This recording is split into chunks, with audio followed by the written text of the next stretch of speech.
Hey guys, so we're going to start today's lesson with a continuation on from what we were doing at the end of yesterday's lesson. And then we're also going to go over all of the different energy conversions that take place in man-made systems. And when we do that, I'm going to be writing out some flowcharts that I would highly recommend you write down as well. So this lesson is called Energy Conservation and Conversion. We're going to start by just talking about what the law of conservation of energy is. Then we're going to do some calculations like what we did at the end of yesterday's lesson, converting between kinetic and potential energy. So just some more examples of that.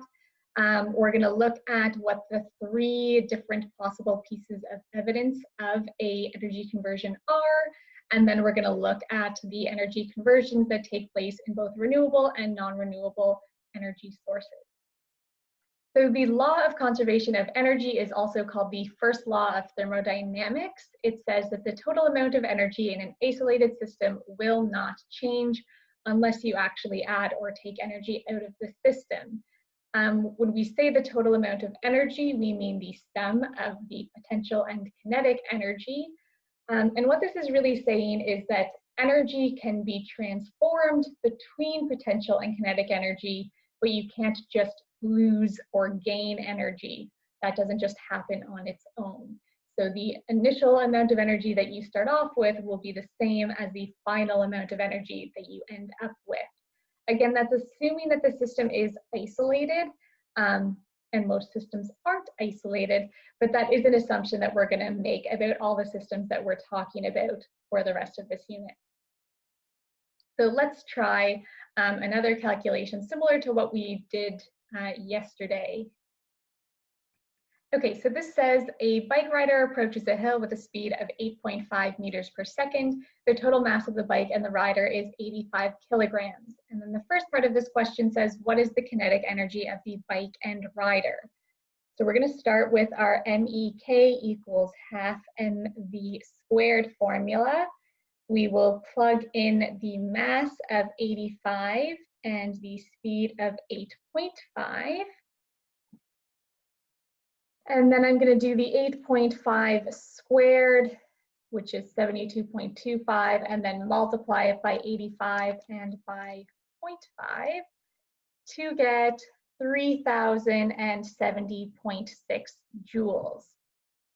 And then for the part B, it says, assuming that there's no friction and that all the kinetic energy is converted into potential energy, both of those things we will always assume in our calculations, even if it doesn't say so. At what height will the bike come to a stop? So because at this point that we just calculated the MEK for, the rider's at the bottom of the hill, they have no potential energy at that point. All of their energy is kinetic. And then by the time they come to a stop, they have gained potential energy because they've gone up the hill, and they have lost all of their kinetic energy since they're coming to a stop. And so at that point that they come to a stop on the hill, 100% of this kinetic energy has been converted into gravitational potential energy. So because of that, I can take this number of joules and plug it in to my EPG formula where the gravitational potential energy is. So I'm going to do that. I'm also going to plug in my mass. It's still 85 kilograms. G on Earth is always 9.81, and I will be solving for height. So my first step is to just multiply 85 times 9.81, and I will get 833.85. And then in order to isolate H, I am going to divide the 833.85 away. What I do to one side, I must also do to the other. So 3070.6 divided by 833.85 is 3.68 meters, would be our height. Pendulums work on the same principle. So they show that the energy of conservation is being met even when we have constant conversions happening between potential and kinetic energy. Now, in the real world, pendulums will like swing back and forth, but they will slowly swing. Like if they start swinging this much, they will slowly swing less and less until they come to a stop. And that is because of things like air resistance, and because we don't live in an isolated system. If we did live in an isolated system, if the pendulum started off swinging this much, it would keep swinging that much forever and ever, and that would just never stop because we would have a perfect 100% efficient conversion of energy between the kinetic, the moving of the pendulum, and the gravitational, which is the height it gets to. So if you have a pendulum, any work that is done to lift the end of the pendulum converts or essentially gives energy to the pendulum in the form of gravitational potential energy. And then at this point, when you haven't released the pendulum yet, 100% of the pendulum's energy is gravitational. And then as soon as I release the pendulum and it starts to fall, it is converting the gravitational potential energy into kinetic energy. And by the time we get to the bottom of the arc, the bottom of the swing, 100% of the pendulum's energy is now kinetic. This is where it would be the fastest. And it would have no more gravitational energy because it's not going to get any lower than this. And then as it starts to go back up on the other side, that kinetic energy is going to get converted into gravitational energy. So the pendulum will slow down as it rises until it gets to the top of its arc, where all of that kinetic energy is back to gravitational energy again. Okay? And that will just keep happening over and over again if this pendulum was in a vacuum and there was no air resistance or anything. So if we were to kind of sketch this out here, if my pendulum is going to start here, 100% of its energy is gravitational potential energy. And then as it swings down in its arc, that gravitational energy is being converted into kinetic energy until at the bottom of the arc, 100% would be kinetic energy. And then as it swings back upwards again, that kinetic energy gets converted into gravitational energy until it is once again 100% gravitational at the top of its arc.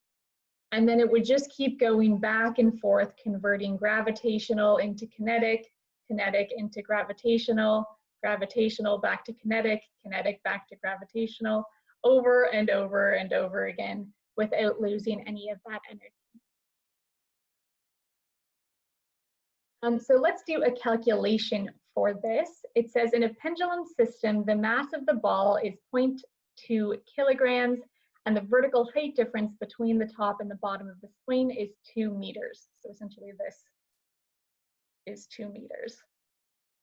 Determine the potential energy at the top of the swing. So our first step is going to be to calculate our EPG. So we'll plug in the mass of 0.2, our G value of 9.81, and the height of 2 meters, and multiply those together. And we get 3.924 joules. And then for the second part, it says, what is the velocity at the bottom of the swing? So since it's talking about velocity, we are going to have to use our NEK formula. Now, as we've already talked about, the gravitational energy at the top of the swing, which is what we calculated, is going to be the same as the kinetic energy at the bottom of the swing because of that 100% conversion that's taken place. So I can plug in my gravitational energy from the top of the swing into the kinetic energy at the bottom of the swing, to figure out what the speed at the bottom of the swing is. So I'll do that, 3.924. I will plug in my mass of 0.2 kilograms, and we're looking for our V value. So the first thing I'm going to do is do 0.5 times 0.2, which is 0.1. Then I divide by 0.1 to get the V squared by itself. So 3.924 divided by 0.1 is 39.24 is equal to V squared. And then of course I need to square root in order to get the V completely alone. So the square root of 39.24 is 6.26 meters per second, would be the speed of the pendulum at the bottom of its swing. Okay, so we're going to take a break from some calculations for a while now and talk about some of the ways we identify energy conversions and the energy conversions in different systems. So energy conversion is the process of changing one type of energy into a different type of energy. It doesn't always have to be potential energy into kinetic energy. It could be like one type of potential energy into another type of potential energy. But when energy conversion takes place, there will always be one of these three things that happen. So either you will have a change in the motion or position of an object. So for example, when you convert gravitational energy into kinetic energy by dropping a ball, that ball is going to speed up and it's going to get closer to the ground. So its motion and its position will change. Or you could have the shape of the object change, like when you convert spring energy into kinetic energy. So in that case, for example, you have compressed a spring, so that is spring energy, and then when you release it and it springs back out, it gets kinetic energy because it moves back out, and you can see that the shape of the spring has changed. It went from all squished together to more spread out. Or there will be a change in temperature. So for example, if you release chemical potential energy by breaking the bonds of a glucose molecule, or if you have a nuclear reaction that releases the stored nuclear energy in the nucleus of an atom, both of those will release thermal energy. So you're converting either chemical energy into thermal energy or nuclear energy into thermal energy. There are a lot of these energy conversions that take place in natural systems. All plants and animals rely on these energy conversions to survive. So for example, during photosynthesis, the plant makes glucose, which contains stored chemical potential energy in the chemical bonds of that molecule. But then when the plant needs energy, it will break those bonds to release that stored chemical energy. When animals eat, they also, including humans, take in chemical potential energy. We convert that into ATP, which we can break the bonds of in order to get usable energy. Solar energy, which is the primary source of energy for everything that is living on Earth. It's formed by converting nuclear energy, which is stored in the hydrogen atoms inside the sun. And that nuclear energy is converted into electromagnetic energy in the form of like visible light and UV radiation, which can then be converted into chemical energy by the chlorophyll of plants. So very, very important that all living things are able to undergo these energy conversions. But what we're going to be spending most of the rest of this lesson on is man-made energy conversion technologies. So most of these different energy sources that we're going to be looking at, with the exception of solar energy and I think hydrogen energy, they're going to be converting electrical energy into energy that we use using a turbine. So anyway, I won't go into this slide too much because we're going to go into each of those types of energy one at a time. There are two main categories of man-made energy systems that we're going to be talking about. The first is renewable energy sources and then non-renewable energy sources. The renewable energy sources are sources of energy that replenish themselves faster than we use them, and therefore they won't run out. So for example, solar energy. We're not going to like run out of energy from the sun, at least not for like billions of years until the sun explodes. Same with like wind energy. We're not just going to like run out of wind. We don't use up the wind when we use wind energy. Non-renewable energy sources are sources that either don't replenish themselves at all or replenish them at a much slower rate than what we use them, and therefore we will run out of them. So for example, like fossil fuels. So renewable energy includes solar energy, hydroelectric, tidal, wind, geothermal, and biomass.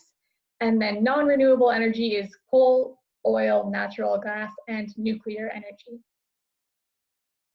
So solar energy is when you have solar cells that are made of two different layers of silicon. The upper layer has phosphorus added to it, while the lower layer will have boron added to it.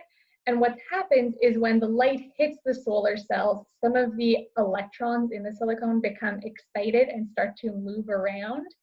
And the top layer, where the phosphorus is, becomes negative as more electrons move up to that layer. And then the lower layer, where the boron is, becomes positive because the electrons are all leaving. And then once you have the negative top layer and the positive lower layer, now you have a difference of charge between those two ends that actually acts like a battery. And then the electrons just flow out of the negative layer kind of towards the positive layer.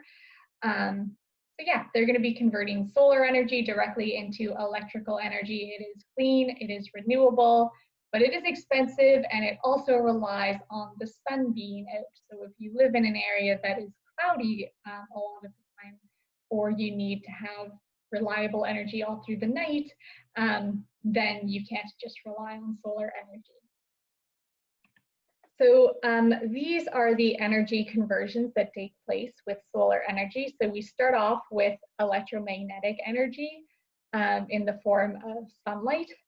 That is then converted into the electrical potential energy, which is like the battery-like stage, which is then converted into electrical kinetic energy when the electrons actually start moving out of the solar panel or the solar cell.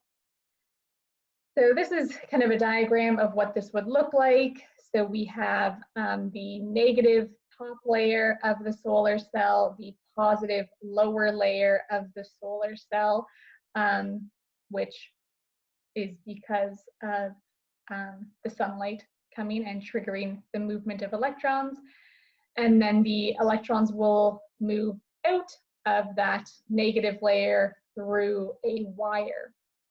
So we start with our electromagnetic energy in the form of sunlight. Then we create that negative and positive layer, which is like our battery. So that's the electrical potential. And then the electrons start moving out of the negative side through a wire back towards the positive side. That's the electrical kinetic portion. So here's the little flow chart that would go with that. So electromagnetic to electrical potential to electrical kinetic. Okay, next up we have the hydroelectric energy. And essentially what happens is water is stored in a reservoir behind a dam, and it's going to be at a higher level than the rest of this process. And so because of that, the water has gravitational potential energy. The dam will then be opened, the water flows downwards, releasing that gravitational potential energy, converting it into kinetic energy as the water is moving. The water then hits the turbine and spins the turbine. And then the spinning turbine essentially causes a coil of wires in a magnetic field to rotate in a generator. You don't need to know specifically how that works. But that is going to convert the kinetic energy into electrical energy. Hydroelectric energy is clean, it is renewable, and it's always available. However, you do need to have access to a water source where you live, and damming water can be bad for ecosystems. It can cause flooding and stuff like that. And it certainly can be done in a non-sustainable way, usually in the rainforest. Damming is really harmful and it's not sustainable. Here in Canada, the way that hydroelectric dams work nowadays, it is usually done in a fairly sustainable manner. So let's draw out what this flow chart would look like. So for hydroelectric, we start with the gravitational energy that gets converted into the mechanical kinetic as the water flows downwards. Then as it hits the turbine, that energy gets converted into the rotational energy as the turbine spins, which through the process of the generator converts the rotational energy into electrical kinetic energy. So those are the 4 different stages of energy conversion that you need to know. And this is what it would look like. So this is the water held up behind the dam. So up here, the water has gravitational potential energy. As it flows downwards, it gets mechanical kinetic energy. As it spins the turbine, that becomes rotational energy. And then the generator converts it into electrical kinetic energy that goes to your houses. Next up, we have tidal energy, which uses the movement of water just going in and out with the tides of an ocean in order to spin a turbine that would be located under the water, like so, which then converts the energy into electrical energy using a generator. This is just based on the natural tidal movements of the ocean. So obviously, in order to use tidal energy, you need to have access to an ocean that has fairly decent tides, but it is clean and renewable if you do have access to that. So for example, in the Bay of Fundy, out between New Brunswick and Nova Scotia, it has the largest tidal zone in the whole world. So tidal energy is really great out there. So this has a nice simple flow chart. We start with the mechanical kinetic energy of the moving water. That becomes rotational energy when it spins the turbine, which through the process of the generator becomes electrical kinetic energy. Wind energy works almost the exact same as that, only instead of the movement of water spinning the turbine, it is the movement of air that is spinning the turbine, and obviously these are not below water. So it is just the kinetic energy of the moving air getting converted into the rotational energy of the big turbines, which is converted into electrical kinetic energy using a turbine. It's also clean and renewable, but it is very expensive. And it's also reliant on the perfect wind speed. It can't be too fast or too slow. If it's too slow, it's not going to spin the turbine enough to create energy. If it's too fast, they actually have to shut down the windmill because it can damage the windmill if it spins too fast. You also need the wind to be coming from the right direction to hit the blades in order to spin the turbine. And many people don't want to live near windmills. I don't know in Alberta if you guys have a lot of windmills. In Southern Ontario, we have a ton.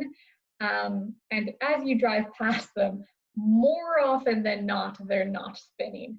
So I don't know if it's just like a bad location for them or if that's normal for windmills to not be working most of the time. But yeah, it is, they're very persnickety. They need like very specific conditions in order to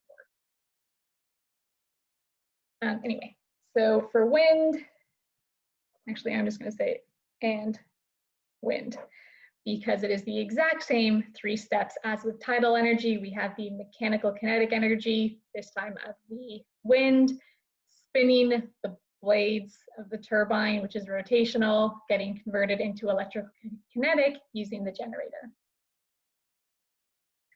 Then we have geothermal energy, which uses the heat created in Earth's core.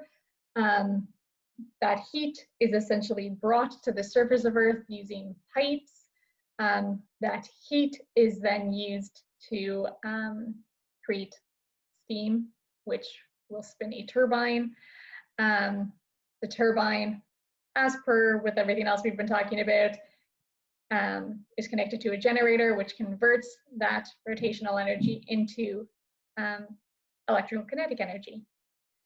It's also clean, it's also renewable, but it's much less powerful than some other types of energy, like hydroelectric or something.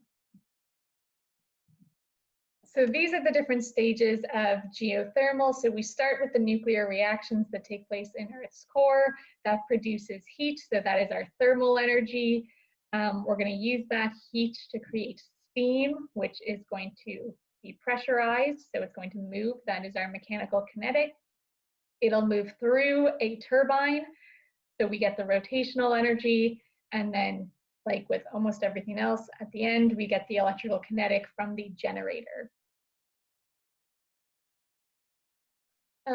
Biomass is when you convert either plant or animal waste, so plant material, so like the leftovers from like lumber that you don't use, or animal waste into energy. The material is turned into fuel, which can be burned, and then during the combustion process, which is the burning process, the chemical potential energy of the material is converted into thermal energy. That thermal energy is used to boil water to create steam. The pressurized steam will flow and spin a turbine, which of course is rotational energy. And then that is going to be converted into electrical kinetic energy using a generator. This is also considered renewable because it helps get rid of waste products. It's especially useful for like cow farmers to make use of biomass energy because cow waste, manure, is a great source of biomass energy. It's not totally clean, and if you're using plants, then that could lead to deforestation. So obviously it's better to use animal waste in that sense. And it is expensive. So as you can see, the biomass flowchart is almost the exact same as the geothermal one, except for the very first step here. So with biomass, we start with the chemical energy inside of the plant material or the animal waste. But through the combustion process, we are going to convert that into thermal energy, which is going to be used to create pressurized steam, which is going to move. So that is the mechanical kinetic energy. It's then going to spin the turbine, so that is the rotational energy, which through the process of a generator is going to get converted into electrical kinetic energy. So this is kind of what that would look like. So you put in the fuel source, whatever that may be, which is going to be where the chemical energy is. When you burn it, you are going to create thermal energy in the form of heat. That allows you to create the pressurized steam, and as that steam moves through the tubes, it's going to have mechanical kinetic energy. It then spins the turbine, which is the rotational energy, and then the generator converts it into electrical kinetic energy. Then we have our fossil fuels, coal, oil, and natural gas. Those can also be combusted or burned to create energy. Very similarly to the biomass, you're going to put those into a combustion chamber. As it burns, you're releasing its chemical potential energy and converting it into thermal energy. That thermal energy creates steam. Steam will move and flow towards the turbine. It will spin the turbine, and that will create our electrical kinetic energy. Fossil fuels are in limited supply, and their combustion does produce a lot of waste products that are bad for the environment and can lead to climate change.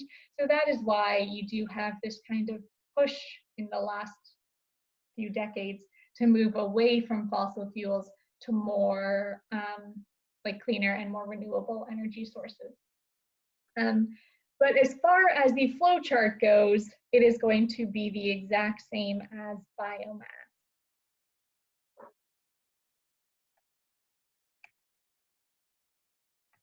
So it essentially looks the exact same as the one we were just looking at. You take whatever your fossil fuel is, inside there it has the chemical energy. You're going to combust it in here, so you produce that thermal energy. The steam then flows through the lines, that's your mechanical kinetic. It's going to spin the turbine, that's your rotational, and then the generator converts it into electrical kinetic energy. And obviously you have some waste products that are produced from that. Then we have nuclear energy, which uses things like uranium or plutonium, usually large, heavy radioactive compounds. The uranium, or whatever the compound is going to be broken apart in a nuclear fission reaction, and in that process you release the stored nuclear energy in the form of nuclear radiation. That nuclear radiation is then going to be converted into thermal energy. That just happens naturally, which is used to boil water and create steam. The steam is going to flow, it's going to spin a turbine that is going to be connected to a generator, which will create the electrical kinetic energy. Nuclear energy does produce very little waste, and we do have a fair amount of uranium and stuff like that here on Earth. However, while nuclear accidents are very rare, when they do happen, they can be incredibly damaging. So when like Chernobyl happened, like that area is not going to be livable for hundreds of years because of the amounts of radiation. And obviously not many, but people did die because of their exposure to radiation during that accident. And there has been other nuclear accidents since then, Fukushima, for example, when it got hit by the tsunami. So not likely, but can be scary for people. A lot of people don't want to live near nuclear reactions or nuclear power plants, stuff like that. So this is what that would look like. In here, it would be where the nuclear reaction is taking place. Creates a lot of thermal energy. When that nuclear radiation is released, that is going to be used to create the steam, which is going to flow through the tube, spin the turbine, connect it to the generator, produce electrical kinetic energy. So with nuclear, we obviously start with nuclear energy, which is stored inside the nuclei of the uranium or whatever it is we're dealing with.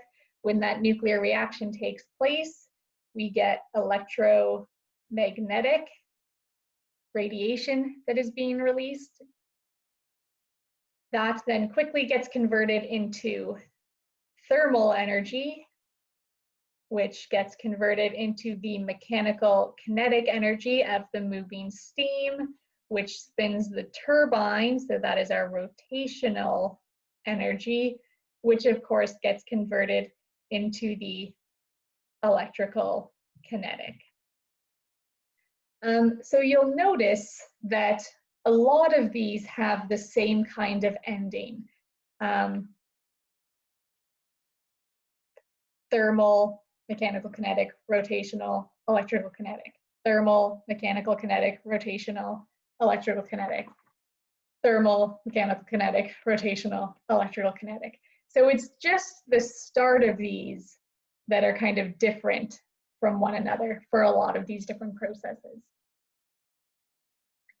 Okay, then we get to hydrogen fuel cells, which converts chemical energy of hydrogen into electrical energy directly. The hydrogen goes into the fuel cell. It passes through a positive platinum electrode. That's going to act as a catalyst to essentially cause the hydrogen to lose its electrons, and the electrons just flow through a wire, which produces the electric current. And then the hydrogen atom is actually going to continue on through the fuel cell onto the negative electrode, where it bonds with an oxygen molecule, picks up the the electron again, and produces water as the waste product. So hydrogen fuel cells are very clean. They only produce heat and water as waste products. However, it's not very common to find hydrogen by itself on Earth. So the process of making the hydrogen for the fuel cells at the moment is not super sustainable. It does require the use of energy and fresh water, which we don't have an unlimited supply of here on Earth. So yeah, the process to make hydrogen, not super efficient. Once you get the hydrogen fuel cell made, it is very clean and efficient. So right now, hydrogen fuel cells aren't really considered renewable until we get better technology to make the hydrogen fuel cells. But anyway, the hydrogen fuel cell flowchart is very straightforward. Essentially, all you're going to do is take the chemical energy of the hydrogen and convert it into electrical kinetic. So out of all these flowcharts that we've looked at, there's only two that don't use a turbine. Those are the hydrogen fuel cells and the solar cells. Both of those directly convert the energy within them to electrical kinetic energy without using a turbine. Everything else needs a turbine to work. And so this is what it would look like. So you have the hydrogen go in one end. The hydrogen is going to lose its electron, which is this little black dot here. So the black dot just goes through a wire, which is where the electrical kinetic energy is. And then the hydrogen travels through the fuel cell, picks up the electron on the other side and some oxygen and makes water. And that's what's being shown over here as well. So you have the hydrogen coming in. The hydrogen just goes right through, but it loses its electron. The electron flows through the wire, comes back in the other side. The hydrogen picks up the electron on the other side, bonds with an oxygen, makes water. Okay, so that is it for today's lesson. There are some practice questions there that you can work on. Yeah, that's it.